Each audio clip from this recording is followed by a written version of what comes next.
इससे पहले बात करें कि हिरण्यकश्यप ने प्रहलाद को जलाने की कोशिश क्यों थी, जान लेते हैं इसके पीछे की कहानी को।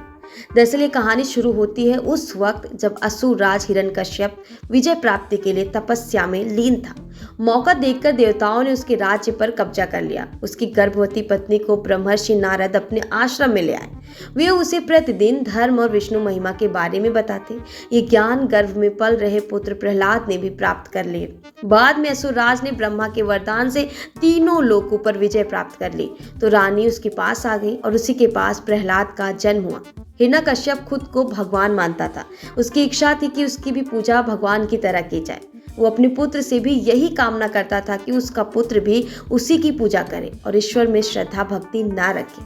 लेकिन बाल्यावस्था में पहुंचकर प्रहलाद ने विष्णु भक्ति करनी शुरू कर दी। इससे क्रोधित होकर हिरण्यकश्यप ने अपने गुरु को बुला के कहा कि कुछ ऐसा करिए जिससे विष्णु का नाम रटना बंद कर दे। गुरु ने बहुत कोशिश की किंतु वो असफल रहे। तब असुरराज ने अपने पुत्र की हत्या का आदेश दिया। प्रहलाद को मारने के लिए हिरण्यकश्यप ने कई योजनाएं बनाई। उसे विष दिया गया, उस पर तलवार से प्रहार किया गया, विषधरों के सामने छोड़ा गया, हाथियों के पैरों तले कुचलना चाहा, पर्वत से नीचे फिकवाया गया।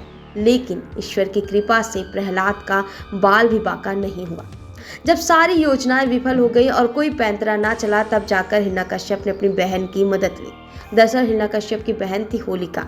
होलिका को भगवान ब्रह्मा से एक वरदान मिला था कि उसे अग्नि नहीं जला सकती। हिरण्यकश्यप ने होलिका को कहा वो प्रहलाद को अपनी गोद में लेकर अग्नि में बैठ जाए ताकि प्रहलाद भाग न सके और वो उसी अग्नि में जलकर खाक हो जाए। होलिका ने किया भी ठीक वैसा, किंतु वो खुद भस्म हो गई और प्रहलाद बच गया। माना जाता है कि होलिका को अग्निदेव से ऐसा वस्त्र मिला था जिससे वो जलेगी नहीं। लेकिन जब होलिका प्रहलाद को लेकर जलने के लिए बैठी तब भगवान विष्णु की कृपा से तेज आंधी चली जिससे वो वस्त्र उड़कर होलिका की जगह प्रहलाद के शरीर से लिपट गया। होलिका के जलने और प्रहलाद के बच जाने पर नगरवासियों ने उत्सव मनाया जिसे छोटी होली के रूप में जाना जाता है। इसके बाद जब ये बात फैली तो विष्णु भक्तों ने अगले दिन और भी भव्य तरीके से उत्सव मनाया। होलिका से जुड़ा होने के कारण आगे चल के इस उत्सव का नाम होली पड़ गया। इन सब के बाद खिसियाए हिरण्यकश्यप ने प्रहलाद को मारने के लिए उसे एक खंबे में बांध दिया। वो प्रहलाद को मारने ही वाला था कि भगवान विष्णु खंबा फाड़कर नरसिंह अवतार में प्रकट हुए।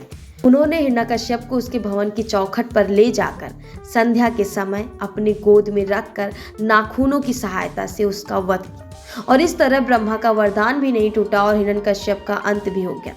दरअसल राक्षस हिरण्यकश्यप ने कठोर तपस्या से ब्रह्मा जी को प्रसन्न कर विचित्र वरदान मांग लिया। इस वरदान में उसने मांगा कि ना उसे कोई मानव मार सके और ना ही कोई पशु। उसकी मृत्यु न रात में हो न दिन में। उसे कोई भी ना घर के भीतर और न घर के बाहर मार सके। इतना ही नहीं, उसने ये भी मांगा कि ना धरती पर और ना ही आकाश में, ना किसी अस्त्र से और ना ही किसी शस्त्र से उसकी मौत हो सके। और इन सब का निवारण निकालते हुए नरसिंह अवतार ने भगवान विष्णु ने हिरण्यकश्यप का वध किया। होली सिर्फ भारत में ही नहीं बल्कि दुनिया भर के कई देशों में बड़े उत्साह और धूमधाम से मनाई जाती है। रंगों का ये त्योहार न केवल खुशियों का प्रतीक है बल्कि आपसी भाईचारे और प्रेम का भी संदेश देता है।